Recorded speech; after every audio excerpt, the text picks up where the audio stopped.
चलिए ध्यान से क्वेश्चन आंसर को समझिएगा। देखिए पहला प्रश्न क्या कहा जा रहा है, what do you think. Think मतलब क्या होता है, सोचना।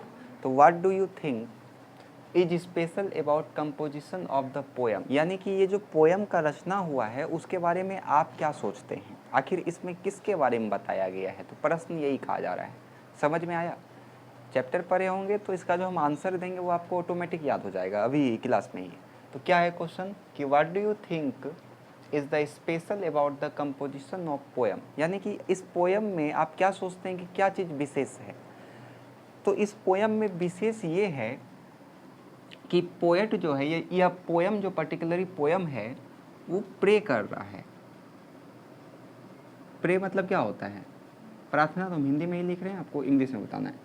क्या चीज़ प्रार्थना कर रहा है, तो ये गॉड से प्रार्थना कर रहा है। किस चीज़ के लिए प्रार्थना कर रहा है कि आप मेरे देश से जो स्लेवरी यानी कि दासता है और जो डार्कनेस है उसको आप क्या करिए, हटा दीजिए।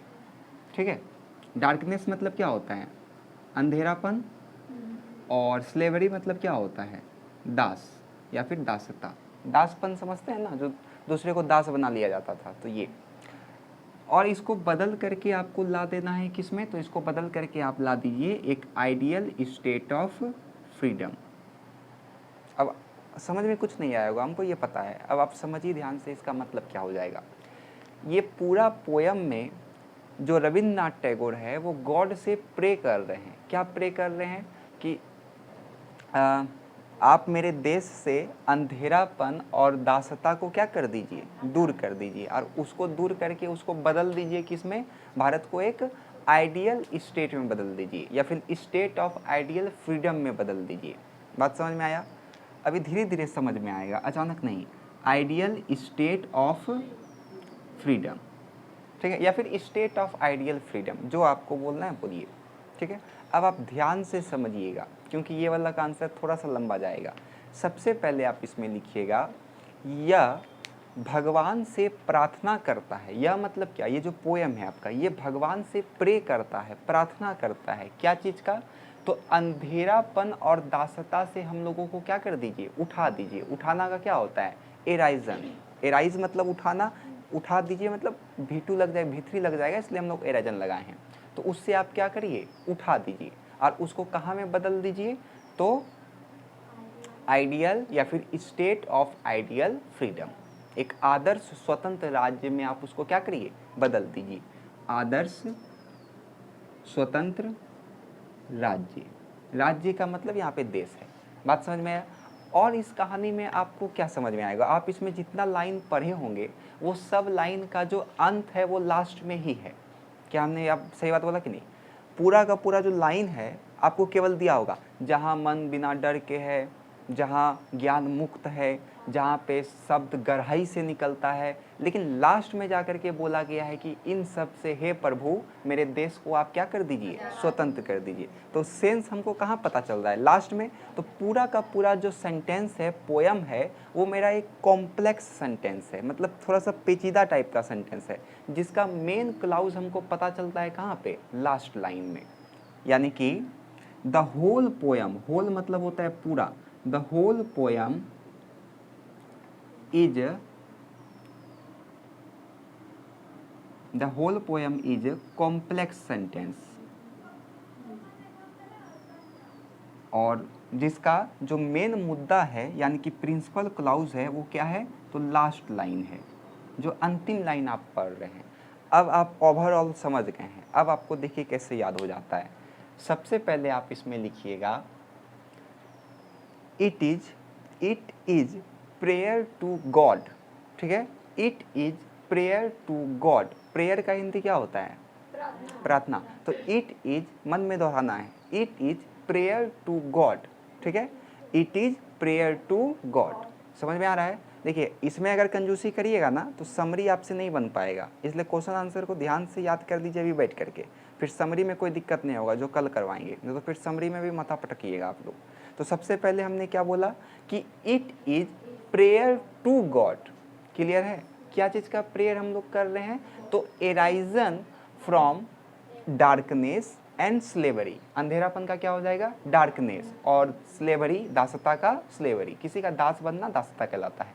क्या बोले हम, it is prayer to, clear है यहाँ तक में, it is prayer to arisen, ठीक है, एराइजन मतलब उठाना, arisen from darkness and slavery, darkness का हिंदी क्या होता है, दासता, अंधेरापन, और स्लेवरी का दासता।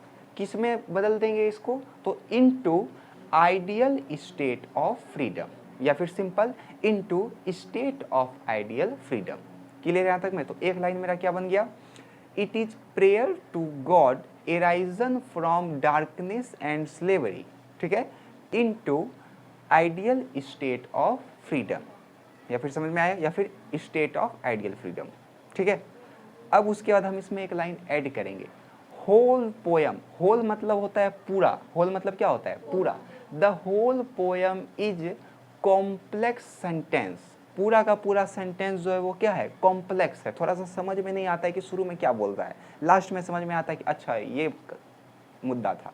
तो क्या लिखेंगे, the whole poem is complex sentence, ठीक है, the whole poem is complex sentence whose, जिसका, हुज जिसका, principal clause is last line, जिसका मुख्य कंटेंट या मुद्दा कहाँ पे है, लास्ट लाइन पे। जब तक आप पूरा पोयम को पढ़ने के बाद लास्ट लाइन नहीं पढ़िएगा तब तक आपको पोयम का तर्क समझ में नहीं आएगा। समझ में आया। अब पूरा का पूरा इंग्लिश हम कैसे बोल देंगे, तो सबसे पहले हम इसमें लिखेंगे, it is prayer to god arisen from darkness and slavery into ideal state freedom, ठीक है, या फिर state of ideal freedom. It is, फिर लिखना है, it is, sorry, the whole poem is complex, single complex sentence, एक single भी लगा दीजिए क्योंकि सिंगल सिंगल सेंटेंस में था, तो सिंगल कॉम्प्लेक्स सेंटेंस, ठीक है, हुज यानी कि जिसका, whose principal clause is last line, जिसका मुख्य मुद्दा कहाँ पे है, लास्ट लाइन। बोलिए याद हुआ कि दिक्कत है। अब दूसरा प्रश्न का उत्तर आप लोग खुद से कर दीजिएगा। देखिए, what does the poet pray to God with regard the state of mind of the Indian, मतलब कि इस पोयम में पोएट जो है वो इंडियन के लिए क्या चीज़ का प्रार्थना कर रहा है। तो अभी जस्ट आपने देखिए इसी में पढ़ा है ना, तो वही आंसर हो जाएगा जो आप इसमें बोलिएगा, बस इस वाले को हम नहीं लिखेंगे। तो एक से मेरा दोनों तीर लग गया, दो क्या तीर तीन लग गया, समरी में भी देखिएगा कल काम आएगा।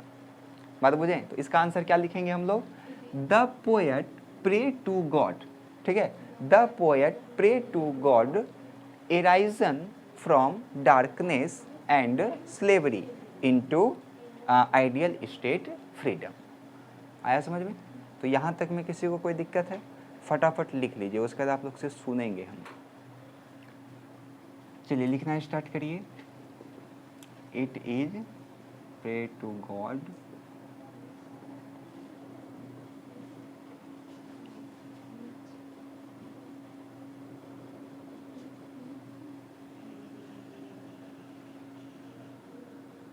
स्पेलिंग देख लीजिएगा, डार्कनेस, इसका हिंदी क्या हो जाएगा, अंधेरा, नहीं तो ब्रैकेट में लिख भी लीजिएगा।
अच्छा, दूसरा का आंसर लिखाना पड़ेगा क्या, खुद से लिख लीजिएगा ना।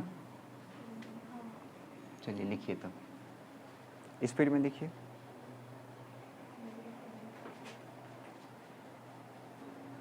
चलिए तीसरा क्वेश्चन को ध्यान से समझिएगा। देखिए क्या कहा जा रहा है, व्हाट डज नैरो डोमेस्टिक वाल। अब हम उम्मीद करते हैं कि आप लोग को इसका हिंदी पता हो, क्योंकि कल ही बताए हैं।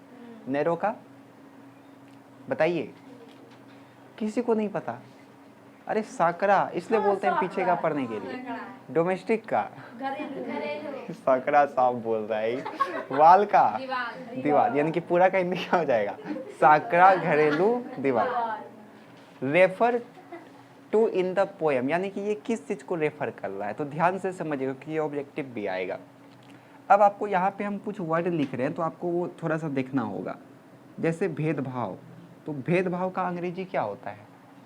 तो डिस्क्रिमिनेशन। क्या हो जाएगा? डिस्क्रिमिनेशन। लंबा चौड़ा लग रहा है ना, लेकिन सबसे आसान यही है। क्या हो गया? क्या हो गया? डिस्क्री। उसके बाद मिनेशन, तो मी का स्पेलिंग आप लोग बताइए। MI मी हो गया। फिर उसके बाद नेशन, तो नेशन लिख दीजिए। डिस्क्रिमिनेशन।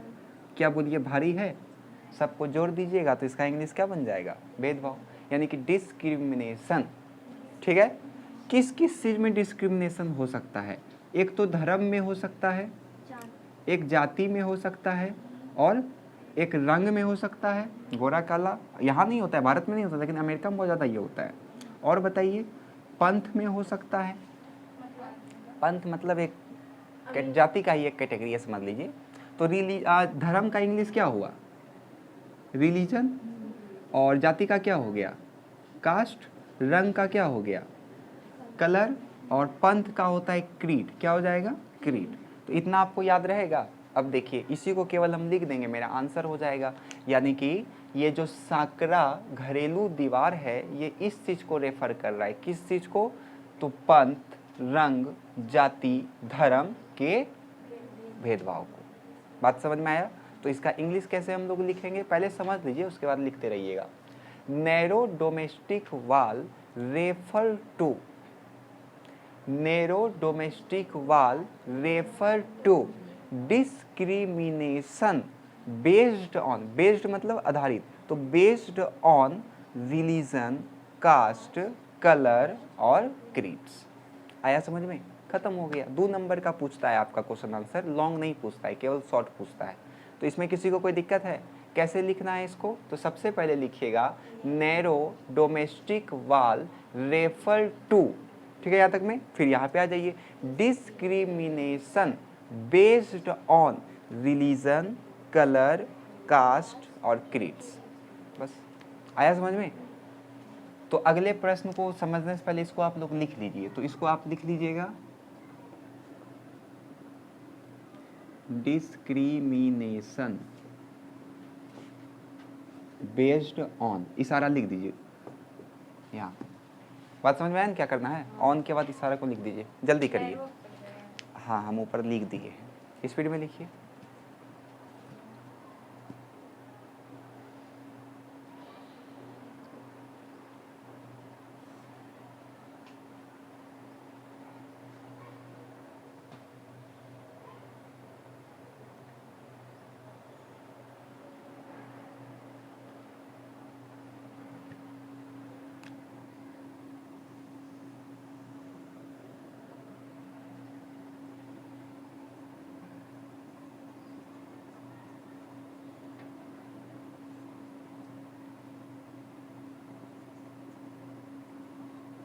बी और ओ लिखे, क्या लिखे? BASED based.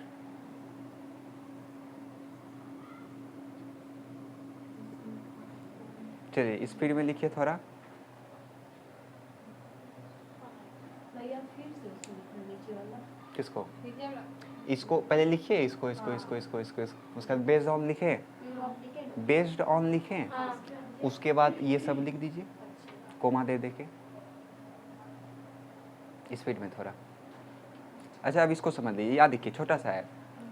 दूसरे प्रश्न को ध्यान से पहले समझ लीजिए। चौथा number, what sort of a place is the poet talking about in the first 2 line. पहला 2 लाइन पोयम का यदि आप पढ़िएगा तो उस लाइन को पढ़ने के लिए, मतलब पढ़ने के बाद आपको कैसा फील आ रहा है कि ये किस भूमि को कहा जा रहा है, तो जाहिर सी बात है इंडियन सोयल को ही कहा जा रहा होगा, भारतीय भूमि को ही कहा जा रहा होगा। तो भारतीय का इंग्लिश क्या होता है? इंडियन, और भूमि का क्या होता है? सोल। बात समझ में आया? तो इसका इंग्लिश क्या हो जाएगा? आंसर क्या हो जाएगा? The poet. पोएट का हिंदी क्या होता है? कवि।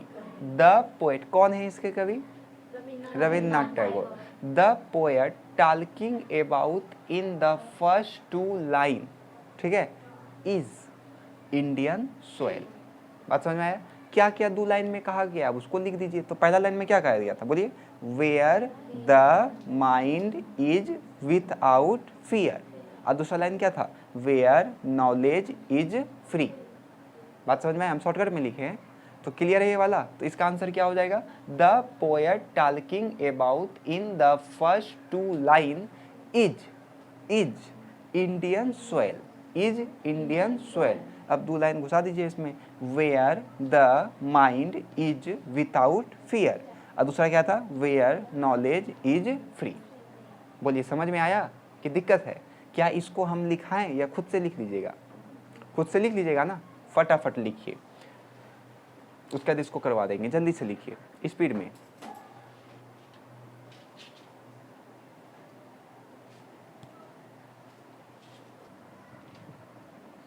तीसरा प्रश्न को, 5वां प्रश्न को उतारिए। उतार लिए? क्या कहा जा रहा है? क्वेश्चन पढ़िए। ये हो गया था सबका?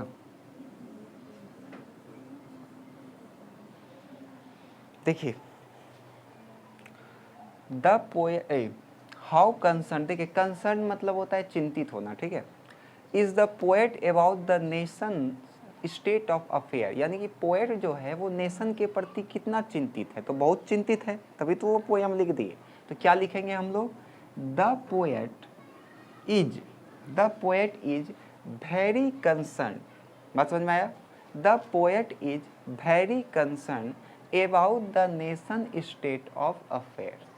यहाँ तक में समझ में आ गया? मतलब लेखक जो है, कवि जो है, वो राष्ट्र के अफेयर से काफ़ी क्या है? चिंतित हैं। क्यों चिंतित है? क्योंकि जो नेशन के लोग हैं, पीपल ऑफ नेशन, देखिए नेशन का हिंदी क्या हो जाएगा? राष्ट्र, और ऑफ का हिंदी क्या हो जाएगा? का, यानी कि नेशन के जो लोग हैं वो बंधे हुए हैं। किस में बंधे हुए हैं? कन्फिन्ड हैं। किस में? कन्फिन्ड मतलब होता है बंधा होना। किस में बंधे हुए हैं बताइए? तो हिमसेल्फ, यानी कि वो स्वयं को बांध लिए हैं। किसके साथ बांध लिए हैं? तो वही हो जाएगा डिस्क्रिमिनेशन ऑफ रिलीजन और कास्ट, क्रीड, कलर, ये से तो बांध लिया वो। तो क्या लिखेंगे इसमें हम लोग? तो सबसे पहले आप इसमें लिखिएगा, the poet is very concern, the poet is very concern about the nations, ये इसको अपॉस्ट्रोफी एस बोलते हैं, state of affair, people of nation, people of nation, people of nation, confined मतलब स्वयं को बांध लिया है, confined himself with discrimination of religion, caste, creed, colour. याद रहेगा? RCCCC खत्म। R से क्या हो गया? रिलीजन, C से क्या हो जाएगा? कलर, फिर C से क्या होगा? कास्ट, फिर C से क्या होगा? क्रीड। तो 3 ठो C है, 1 ठो R है। बात बुझ रहे हैं? तो क्या हो जाएगा? The poet is very concern about the Nations state of affair, ठीक है यहाँ तक में। पीपल ऑफ नेशन, यानी कि राष्ट्र के लोग, पीपल ऑफ नेशन, कन्फिन्ड हिमसेल्फ, अच्छा हिमसेल्फ से ज़्यादा अच्छा रहेगा देम सेल्फ, लेकिन हिमसेल्फ भी चलेगा। तो जब people of nation confined them self या himself with discrimination of religion, caste, colour, creed. समझ में आया कि अभी भी किसी को दिक्कत है? हो जाएगा? लिख लीजिए।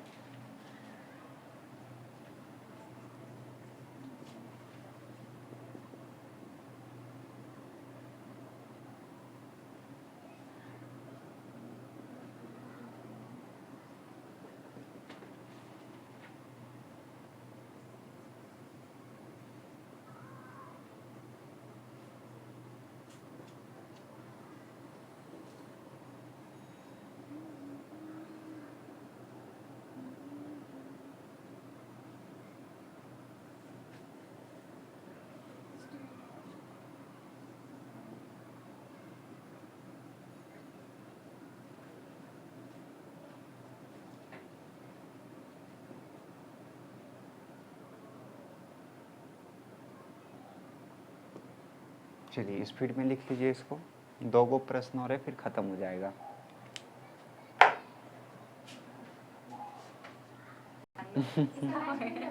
सिखाइए उसको। चलिए देखिए, हाउ कैन परफेक्शन, अब परफेक्शन का हिंदी क्या बताया गया था आपको? पूर्णता। बी अचीव, यानी कि हम पूर्णता को कैसे प्राप्त कर सकते हैं? तो ये वाला सिंपल है कि we can be achieve perfection only by constant. देखिए कांस्टेंट का मतलब हो जाएगा निरंतरता, और टायरलेस, टायरलेस का हिंदी अथक, और एफर्ट मतलब होता है प्रयास। यानी कि निरंतर और अथक प्रयास जब आप करिएगा तो आप परफेक्शन को प्राप्त कर पाइएगा, अचीव कर पाइएगा। निरंतर मतलब लगातार, जैसे आप आज पढ़ने के लिए 1 घंटा बैठे तो कल भी 1 घंटा बैठिए, फिर 1 घंटा बैठिए, फिर 1 घंटा बैठिए। ये नहीं कि आज 1 घंटा बैठे उसी में आपको अभिमान हो गया कि आज 1 घंटा पढ़ लिया, अब अगला 2 दिन गोल, तो वो वाला सिस्टम नहीं होता है। निरंतर रहना चाहिए। और टायरलेस एफर्ट यानी कि अथक प्रयास, चाहे कुछ भी हो जाए आपको पढ़ना ही है तो पढ़ना है। यानी कि इसका इंग्लिश कैसे लिखेंगे हम लोग? We can be achieve perfection. समझ में आ रहा है? We can be achieve perfection only, only मतलब केवल, only by constant and tireless effort. समझ में आया? कांस्टेंट का मतलब निरंतरता, और टायरलेस एफर्ट का मतलब क्या हो जाएगा? अथक प्रयास। समझ में आया? तो क्या लिखिएगा आप इसमें? We can be achieve perfection, we can be achieve perfection by only by constant and tireless effort. समझ में आया? किसी को कोई दिक्कत? लिखिए।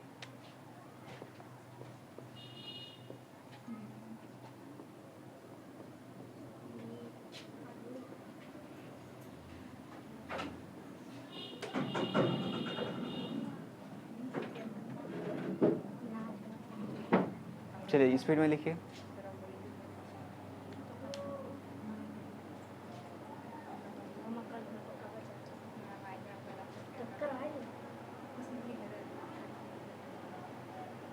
सर टेलीग्राम मेरा वो कर दीजिए सर। जरूर।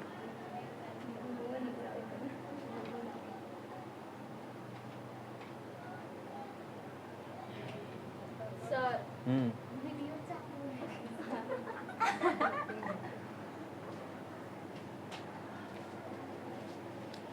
7 नंबर और अंतिम नंबर क्वेश्चन है कि व्हाट डज टैगोर, टैगोर मतलब Rabindranath Tagore, mean by deadly desert and sand of dead habit. मतलब वीरान जो आपका मरुस्थल है, और डेड हैबिट मतलब निष्प्राण आदत। वर्ड मीनिंग आप लोग बिल्कुल याद नहीं किए हैं। निष्प्राण आदत का जो वीरान रेगिस्तान है, इसका मतलब क्या है? कितना पानी पीती है ये लोग। तो इसका मतलब है रेसिकल बॉन्डेज और irrational belief arising from fear. Fear का हिंदी क्या होता है? फियर का मतलब डर। फियर का हिंदी डर। बस खत्म हो गया। यानी कि निष्प्राण आदत का जो वीरान समुंदर है, वीरान मरुस्थल है, उसका मतलब क्या है? रेसिकल मतलब होता है नस्लीय, इसका हिंदी क्या हो जाएगा? नस्लीय। और बॉन्डेज मतलब होता है बंधज, बंधन। तो नस्लीय बंधन और क्या चीज़? तो डर से जो विश्वास जागता है, ये यही है दोनों का मतलब। समझ में आया? ये वाला इजी है। कैसे बोलना है आपको?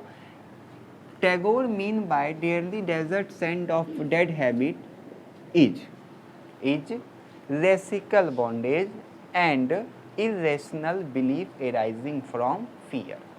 समझ में आया? प्रश्न उत्तर आपका खत्म हो गया। लिख लीजिए।